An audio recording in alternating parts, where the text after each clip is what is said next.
Welcome back, everyone, to riskfeestaxes.com, where we're here to help you save some of the three biggest killers of your retirement. I'm Imran Razvi. I go by Raz, and this is Daniel Razvi, who's a tax attorney. Yes. And our website, like you said, is riskfeestaxes.com. Those are the three biggest killers in retirement. We want to reduce and eliminate those as much as possible.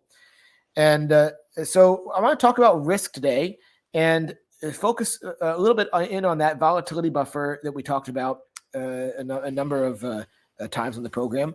The idea that if some of your assets are protected from loss, they're not in the market, you can sustain much higher income without fear of running out of money. How can you do that if they're not getting a great growth in there?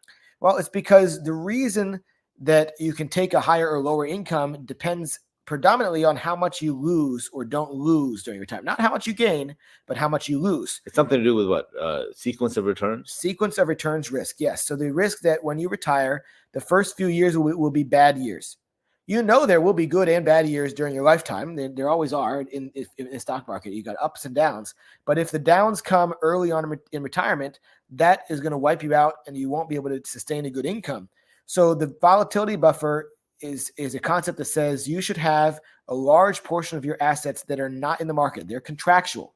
So that means they're in something that's guaranteed not to lose money. It could be a bank, a CD, it could be an insurance company, a fixed annuity, it could be a treasury bill. And not necessarily when you're young. When you're young, you're saving money, you're accumulating money, you have time and so forth. But when you retire, you're in a different phase of your life. There's different things that are important that have to be taken care of. Exactly. And so when you have the volatility buffer, it gives you that peace of mind to be able to spend more. And even for clients that have a decent amount of money saved. I mean, we ran across a client the other day and he had about $4 million in his retirement accounts. And, you know, if he took just a 3% withdrawal from $4 million, that was going to be, you know, $120,000 income plus Social Security was going to be about $180,000 between him and his wife. And they can live comfortably on $180,000 after taxes, maybe $150,000. They were just fine living on $150,000. And he knew that if they had some good years in the market, then they might be able to spend even more. But he wasn't worried about it. He's like, I'm okay. I don't have to spend more. And I said, well, why don't you have some protection? You know, instead of having it all in the market, if you protect a good portion of it from market loss, now you can have the confidence to actually spend more. Because right now, even when the market has a great year, you're still worried maybe it'll crash next year. So I don't think I'm going to spend more than 120. Even though I could spend 200,000, I got that much interest this year. I'm not going to. And then what you're going to end up doing is you're going to pass away with not $4 million, maybe even $6 or $7 million. And your kids don't need the money. They're successful. They have good jobs. And sure, they'd like to have an inheritance, but you worked hard for the money. You want to be able to enjoy it in retirement. And so if you have a volatility buffer, if you have protection on a large portion of your assets, then you have the freedom. It's like a license to spend money. Now you know that even if you spend too much, it's okay because you always have access to money in a bad year that you can let your market assets recover.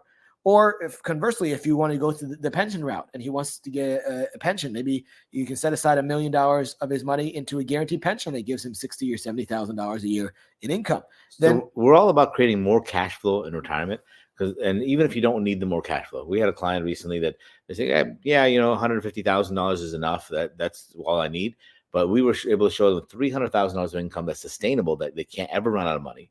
And they said, wow, now that I know I can actually spend that, maybe I will. I think I might. Or even if I can't spend it, now I can have an extra $100,000 I can give to charitable things or give to my kids each year that I don't have to feel guilty about because the rest of my money is still growing, but I have that income. Wouldn't it be better to be able to give your kids money now if you want to, so you can see them enjoy it rather than wait till after you die when you're no longer there to see them enjoy it? If you don't have kids, even whatever charitable intent you have, wouldn't you like to see that charity enjoy and be able to do something with it, or while you're alive, enjoy the giving of it? And so think about this. Even if you believe that the market assets are going to do well, even contrary to all the studies that we talk about on the program all the time, that the market has it's very dangerous in retirement to have losses. So even if that's not entirely convincing, think about this.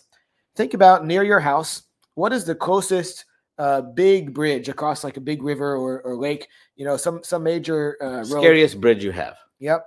And I know some people don't like to drive across the big bridges, but you know, most of us to see that you got to go over to work or to whatever. And so think about the last time you drove across that bridge near your house, and how fast were you going? Was it 50, 60, 60 miles an hour, 65 miles an hour, whatever the speed limit was, maybe even a little faster? And did you, well, I'll ask you, Raz, last time you drove over this bridge, did you hit the guardrail?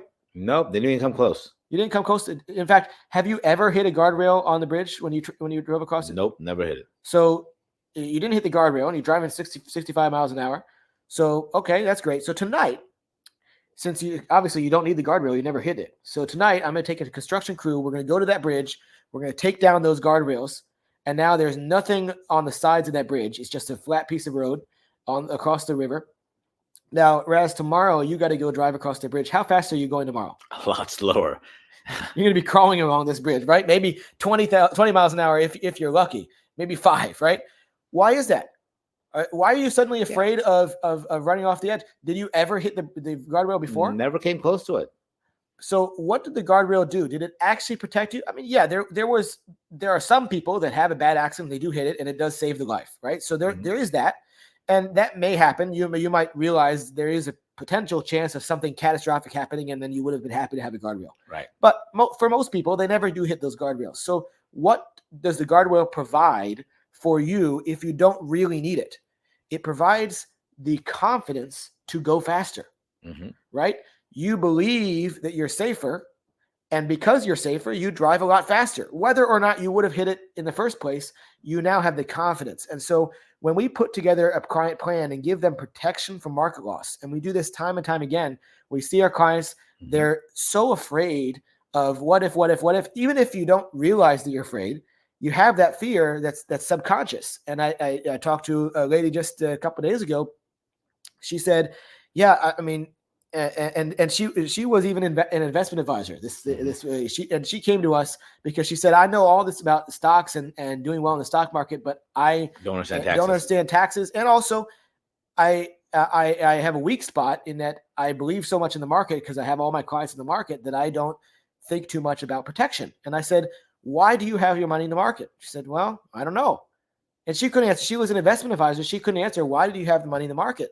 And I said, well, it's really important to protect your money from loss, because if you have the protection, then you have the confidence to spend more. And she said, well, I never thought of it that way, but it really makes sense, because now it doesn't matter what the market does.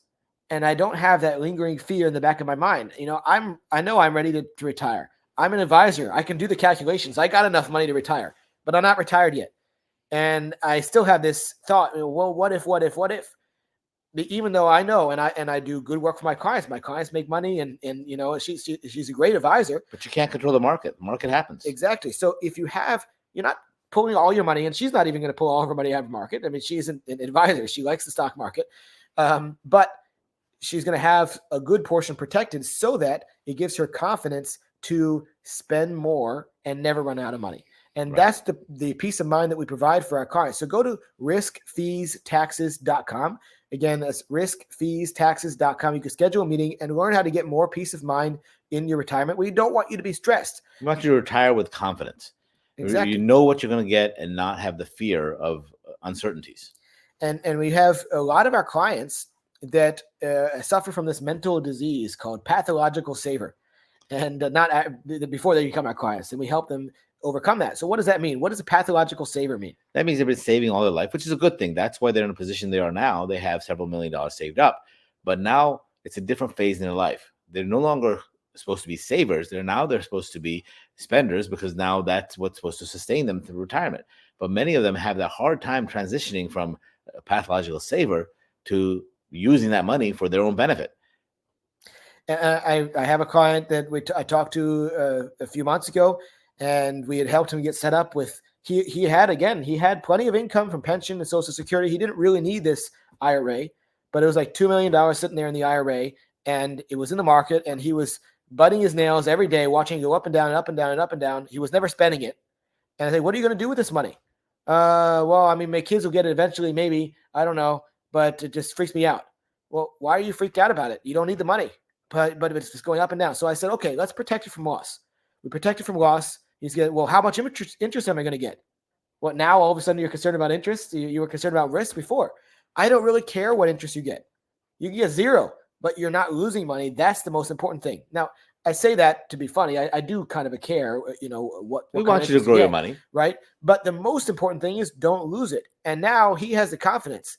When he flies on a trip, he flies first class now, or business class. If he goes to Europe, he flies business class, and he doesn't have the worry about, oh, what if I spend too much? What if I don't have enough for this or that? Because we've given him a license to spend money. And a lot of our clients need that. They need that permission to spend their money. But once that clicks and once the mindset changes from saving to spending mode to distribution mode, And also having a plan in place. I mean, you can go change that your thought pattern into spending, but you're never really sure. Is the money gonna last? Are you gonna have these problems? Are you gonna run out of money? Are you gonna have a big expense, emergency? All those things are running through your head, and you're still gonna be afraid to spend. So you may not be any longer a pathological saver, but you're spending. But if you have no plan, it could be detrimental. And we talk about this on the program a lot. Your money has to have a job, Mm-hmm. right? The job cannot be to grow. That's not a job, right? Right. It's like saying, what do you do for work? Oh, I breathe. I breathe. Yeah, I breathe. Or I make money. That's why you go to work. Yeah, I mean, you want to make money, but the specific job that you're doing at work, it is a purpose. It does help something, or it provides a product or service or something that you're doing for that company. That's the work. Your money also needs to have a job, a function. And so for most people, when we're saving for retirement, the whole job is to get to retirement. Yep. The job is to be able to retire someday. Well, someday is here. So either you have enough or you don't. Let's say you do have enough, or you're not sure. If you're not sure, call us and we'll talk to you. And riskfeestaxes.com. Make an appointment. It's absolutely free. But if you do have enough to retire, well, now the job has changed. Now the job is provide income and maybe even provide legacy and keep your money protected from risk, fees, and taxes. So make sure you understand what job your money should have, what the phase you're in of retirement. And again, when you talk to us, we'll help draw some of those things out. And we want to give you that peace of mind so that you're not worried, even subconsciously, about losing money from risk or from taxes or so on. And don't focus overly on one thing. We want to handle all of the different aspects. So if you care more about taxes, we'll start there, but we really want to handle the risk as well, because you need to have the permission to spend your money. Most of our clients, when they work with us, they retire with significantly more income than they ever thought was possible. They do it several years earlier than they thought they could, and they save. On average, most of our clients save over $1 million in taxes by working with us. So go to our website, riskfeestaxes.com. Again, that's riskfeestaxes.com.